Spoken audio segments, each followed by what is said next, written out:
Most businesses only focus on growing and expanding, and they give little to no attention to their exit strategies until after exit is staring them in the face. Learn here at Boosting Business Value, brought to you by Blue Sky Business Resources. You'll discover how to shape a more durable and saleable business, and how to implement a powerful, well-planned, and rewarding exit. Join Dr. David Gruder and Jason Tazinkowicz as they deliver actionable tips for lower middle market company owners, executives, and their trusted advisors. Find out where your business currently stands, how you can meet your revenue objectives more reliably, and how to grow your venture to the next level, all with a smooth and fruitful exit in mind. Here are your hosts, Dr. David and Jason.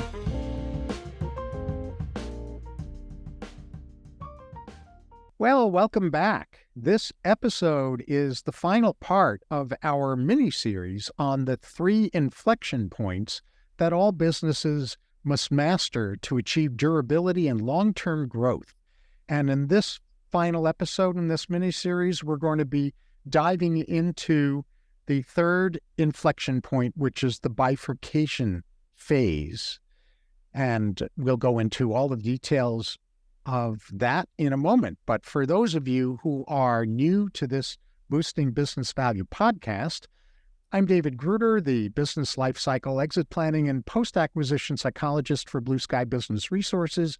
And with me, as always, is the always amazing, even if he's under the weather, always amazing, Troy Tazinkowicz, who's Blue Sky's Chief Operations Officer and all-around cat herder.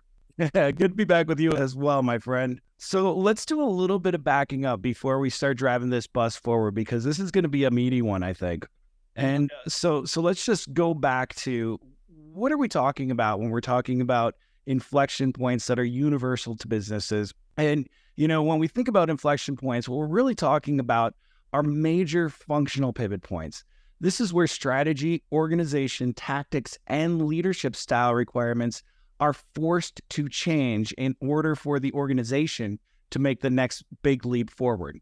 And this is a perpetual cycle.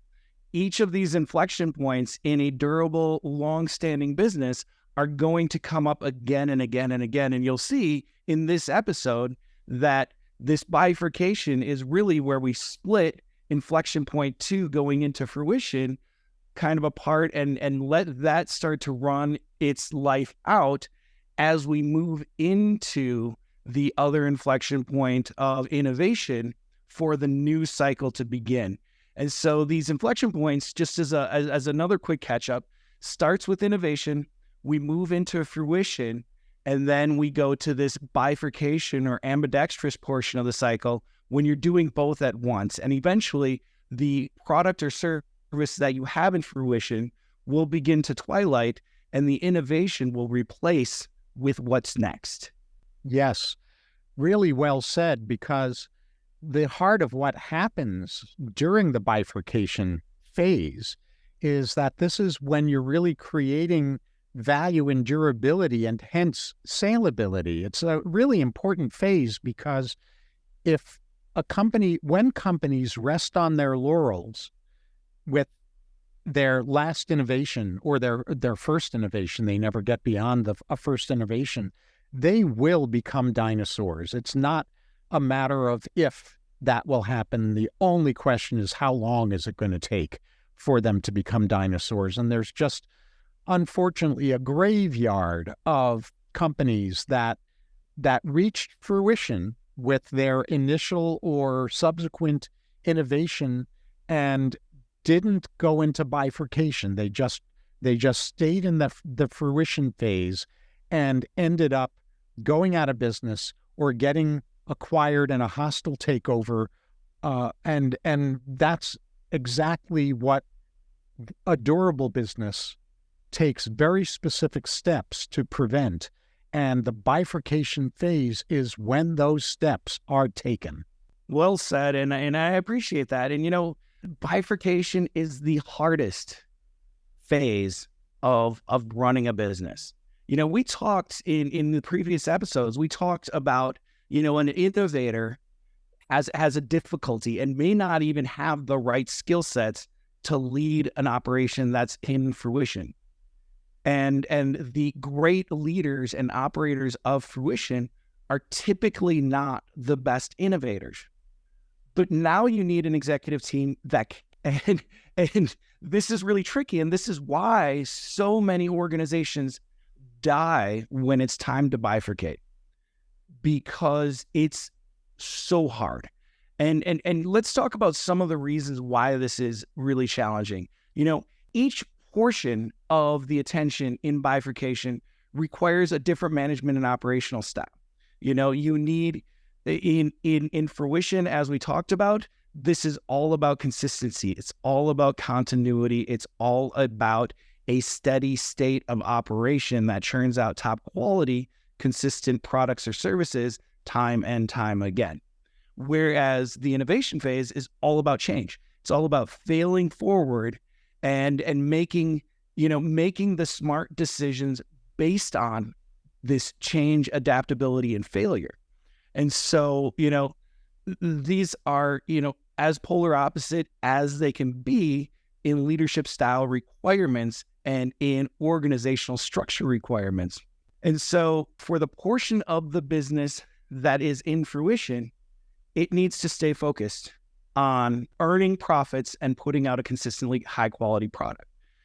And the portion of the business that is now going into innovation needs to have the freedom to not have the same constraints, the same KPIs, the same expectations of profitability and consistency that the going concern has. So that on the surface, that sounds pretty easy, but the problem is if you separate them too much, then the innovation team will be starved of all the resources that make this business successful. And so we want to make sure that as we're leading this bifurcation, we're separating them just enough that both operations have the ability to perform in the way that will drive towards success, but not so much that the resources and the strength and the value intrinsic to the organization are cut off from the innovating future of the company.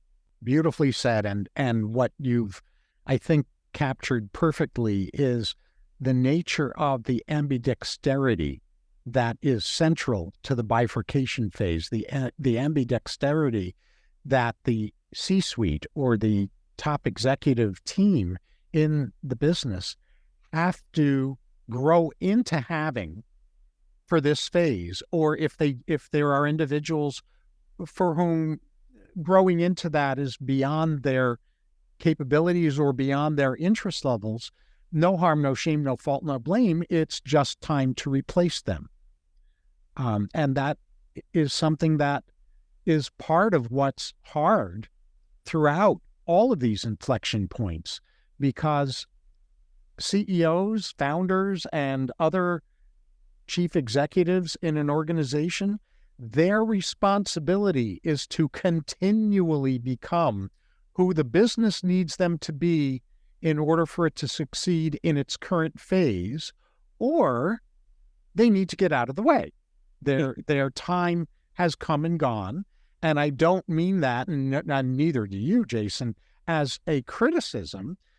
It's a matter of personal interest, personal capabilities, personal taste, personal passions. Some people are wired to continually become who the business needs them to be as the business evolves and grows and matures, and others are not. I mean, you and I know, for example, some people who their superpower is being a turnaround CEO, and I would never try to turn them into something that's more flexible or ambidextrous, or who is growing as the business grows.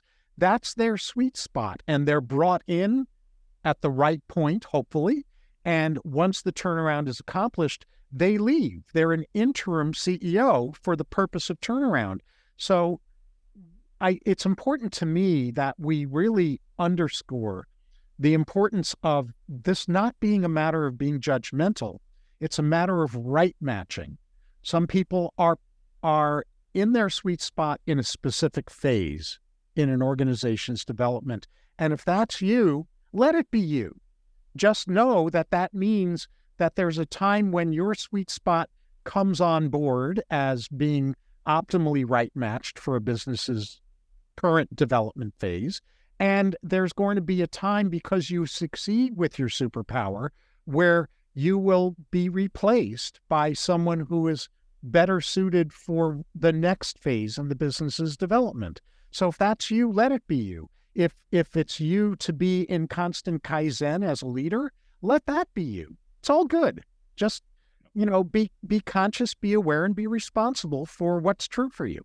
Yeah, and a lot of this, when you're building the executive team with these inflection points in mind, you can start to think about the length of these phases within the cycle, right?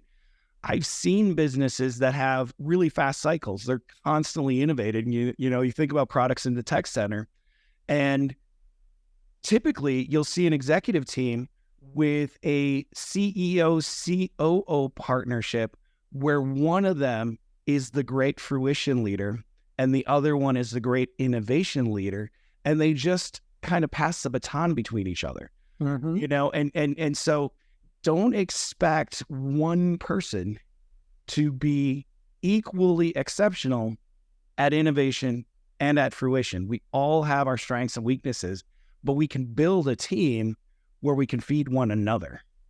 Well said. It's the team that needs to be ambidextrous, not necessarily every single member of the team.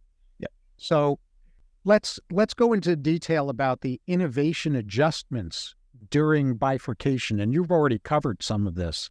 The autonomy and freedom and entrepreneurship that the innovation group in the bifurcation phase needs to have it basically requires freedom from the KPIs that are used by the fruition folks and the metrics and the salary criteria and all of those, because they're back in the innovation phase with whatever is next for that business's development. And so that's really important to be aware of and to implement. And it's also not identical to the first phase, the first inflection point, the innovation phase, in that in the bifurcation phase, innovation requires being more discerning about what you do and don't develop as the next innovation. Because if you develop an innovation that requires you to, for example, shift your whole focus on the customers or clients that you serve, that's going to be a really uphill struggle. Whereas if your next innovation is an innovation that the market you already serves is looking for next, that's more efficient generally. So that kind of leads into appreciating that innovation during the bifurcation phase can't be divorced from the bigger company, from the overall company's functioning, or if it is divorced, if they go off completely siloed, fully siloed on their own, then what inevitably will emerge is resentment and poor buy-in and internal sabotage and fiscal challenges that should and could have been avoided if this version of innovation was handled right. And what that ends up leading to is internal losers inside the business. This is all by way of saying that this is another aspect of why innovation during the bifurcation phase is not identical to innovation during phase one, inflection point, during the first phase, the innovation phase. And because of being ambidextrous, because you're doing both fruition and innovation of the next thing during the bifurcation phase, the matrix communication, your communication framework can really be challenging because now it's more complicated. You're doing two focuses at once, and that really also makes human resource management more complicated. And of course, in the context of this episode, we're not going to go into all of the ins and outs of how human resource management becomes more complicated. It's just crucial to be aware of that and then make sure that your HR people are really literate in how to manage human resources during a bifurcation phase, because if your HR folks are not literate in that, they may need to be replaced, possibly, or they need to be up-leveled in their skill sets to deal with human resource management challenges that are specific to the bifurcation phase. Over to you, Jason. Sorry to interrupt. So true. So true. And, I want to build on that in a couple ways, because it occurs to me there are going to be a lot of business teams that are sitting listening to our podcast and being like, we've got an R&D department. They do great. Why are you wasting all this time on R&D and calling it bifurcation? We know what we're doing. And I'd like to caution you, Kodak had an exquisite R&D department. As a matter of fact, Kodak developed the first digital camera in their R&D department, but they were no longer a bifurcation capable organization. Right. And so they weren't able to bring their innovation that ultimately changed the world of photography to life in a meaningful way. And we all know what happened to them because of that. This bifurcation into agility is taking what R&D comes up with and building a business case around it and bringing that business case to life to the point where it can be turned into fruition, turned into profit. And so it's really important to keep in mind that these are different things, totally different beasts. But the other thing that in what you were saying, Doctor, about the human resource element of being bifurcated, you're so right. When you're starting a startup, you have to build all the bones of a business, right, in order to bring your product or service to life. When you're bifurcating inside an organization, a lot of those bones would be redundant, right? The payroll department, the cost accounting department, there are all these different divisions, even production lines. If you're creating products, you don't want to build a manufacturing line until you know that your product is viable and that your business case is viable. And so there's this requisite sharing where the innovators have to pull resources, whether that's human resources or whether that's production time or service time, from the Fruition organization. And this is where the Fruition side has to make adjustments too. Because again, this is the camp in the business that loves consistency. They love the status quo. They are really happy doing the exact same thing every day. And now we're asking them to change just a little bit. And that part is hard because you've got normal employees who are now have two masters. But one of their masters has a known, proven, and well understood compensation package that pertains to your ability to pay attention to that master. Your performance metrics, your output, your quality metrics, whatever it is. And this other new, different master is asking you to sacrifice your bonus to support them for what? To interrupt my status quo?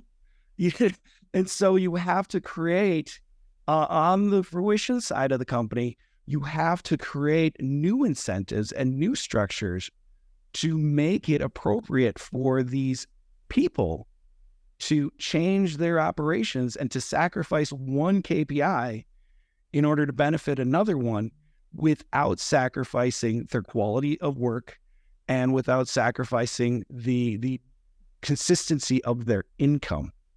And so that's something that is really tricky on the Fruition side.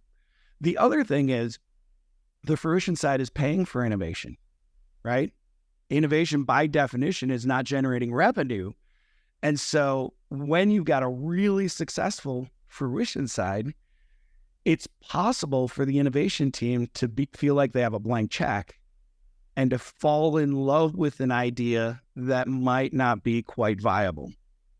And so balancing this relinquishment of the KPI control and the profitability metrics that we're used to now in Fruition, but also putting in guardrails so that we still act like innovators, we still act like a startup, we still act like we want to get profitability in a reasonable time frame is really important. And again, all of that comes back to what you were talking about before, which is being able to communicate across boundaries and beyond silos directly to key people to make these decisions and to manage these things appropriately. Really beautifully said. And I'm going to piggyback on one of your marvelous points about this kind of struggle and unfortunately too often conflicts between two archetypal energies in organizational functioning that are both equally important and very, very different. They actually counterbalance each other. And these are two out of 5 core archetypal energies that a C-suite needs to be mindful of, that is covered in the Nimble C-Suite book that Mark Smith and I co-authored. And those two counterbalancing energies I'm referring to right now are the magician and the steward. And what those energies are about, the magician is about transformation. It's about change. It's the innovation energy in an organization. And the steward is about stability, predictability, organization standards in an organization. And what happens in an organization where there's too much steward and not enough innovation is that the company becomes undurable because status quo addiction is running the show, and the next innovation, the next phase in bifurcation never happens. So the company becomes a dinosaur. And the other way around is that if the innovation folks, if the magicians are over energized and too full of themselves and downplay or criticize the stewards, then what you end up with is too much transformation, not enough stability, and that leads to chaos, which also destroys an organization. This is not a choice of one over the other. It's the choice that says both and we're going to find ways to stay coordinated with each other, even though we're siloed to an extent because the innovation folks and the fruition folks in the bifurcation phase are supposed to have different focuses and different KPIs. So there's a certain amount of siloing, but the siloing can't go too far or you get the Kodak moment. I've never heard the Kodak moment used in that way, and that's just perfect. Neither have I. I just made it up. Awesome. Yeah, and it's so true. You know, this is the tension that makes a real business durable and thriving, right? If you can manage this piece of tension, then there are really very few external threats that can get the better of you. Yes.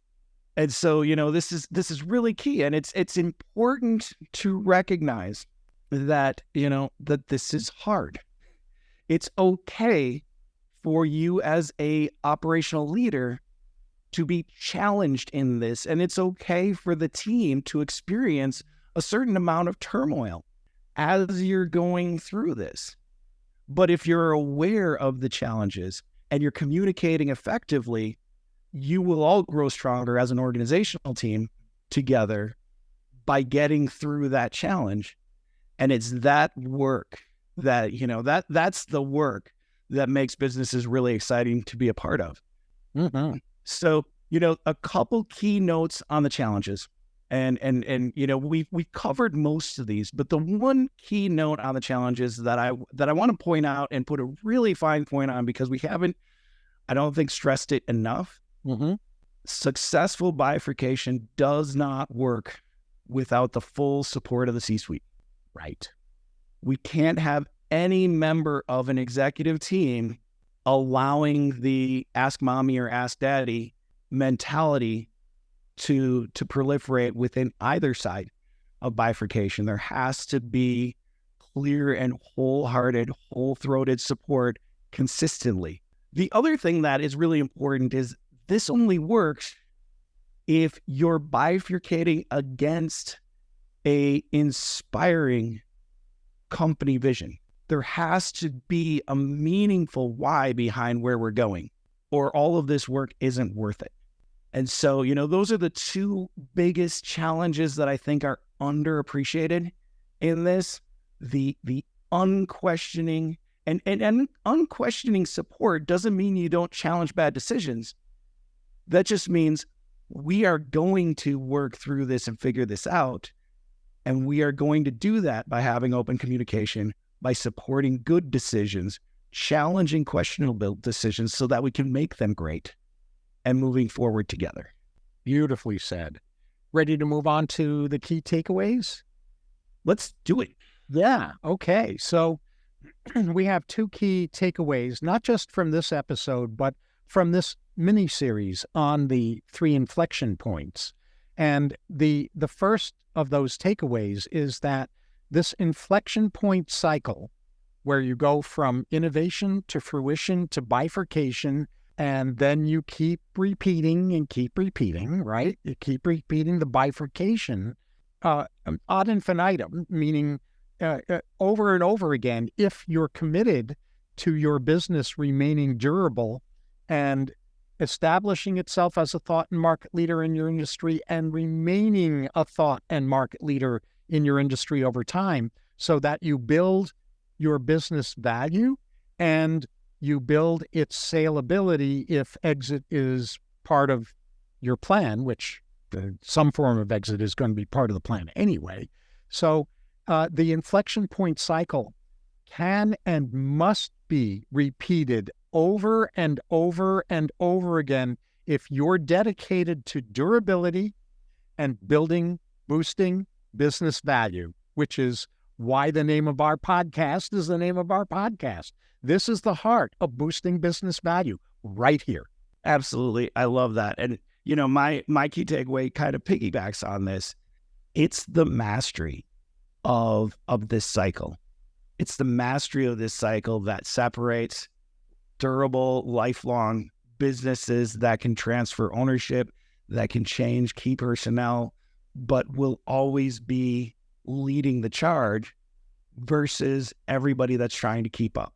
It's the scariest statistic I've heard in a long time, and I hear a lot of bad statistics, but the average life cycle of a business in today's economy is 40 years. 40 years. That's less time than I've been on this earth. It's not quite, but it's getting close to less time than I've been working. because business owners and entrepreneurs are not mastering this cycle. And so, not only is mastery of this cycle key to durability, but like you said, Dr. Gruder, it's key to boosting business value, but it's also key to having an exit-ready operation, a business that can withstand a change of control at the top level because they already know how to adapt. Mm-hmm. And this is why we have devoted this series of episodes to really unpacking the inflection point cycle, because you and I, Jason, are of the belief and of the experience that far fewer businesses attend to this than ought to be attending to it. And it's time for this understanding about the inflection point cycle to become an industry or a business worldwide clarity about this, because it's just that important. Yes, we want to see 100-year-old businesses again, right? And I particularly have a bias about that because, as you know, one of my areas of training is master planning, and master planning is building 50 to 100-year plans, and sometimes even longer than that. If the average business is dead in 40 years, They've not done master planning, I can promise you. Yeah, that would be a weird master plan indeed. Our 50-year plan, we've been dead for 10 years. On that super joyful note, thank you so much for being with us in this series, for supporting Boosting Business Value. On behalf of Dr. Gruder and myself, it means a lot to us to see your comments, to know you're listening, to get feedback. We try to incorporate that feedback in a timely manner to make this podcast continually getting better. But, please click the subscribe button if you like what you heard. That way right away when we put a new episode out. We try to be consistent at every 2 weeks. Sometimes life gets in the way. So make sure that you're notified. And we'd also look forward to having you stop by the Blue Sky Business website at blueskyadvisors.net. You can find the podcast, the videos, the audios, and the transcripts at blueskyadvisors.net/podcast. And you can also get some really valuable free tools on our website. There's a click to get started button right at the upper right-hand corner when you pop in. But we've got a series of, 5 to 10 question micro surveys that will give you deep insights into your operational infrastructure and your strategic planning success capability. They're quick, easy to take. They'll give you actionable responses right then and there. So please take advantage of it. And we look forward to talking to you next time on Boosting Business Value. That's all for this episode of Boosting Business Value. May your new learning result in the smoothest and most profitable exit strategy for your business. With the right knowledge and guidance, the sky's the limit to what you can do. Do not miss an episode by subscribing to the show. And if you want to learn where your business currently stands, we also have free key opportunity assessments. Find all of them at blueskyadvisors.net/podcast. Thank you for joining us. See you on the next one.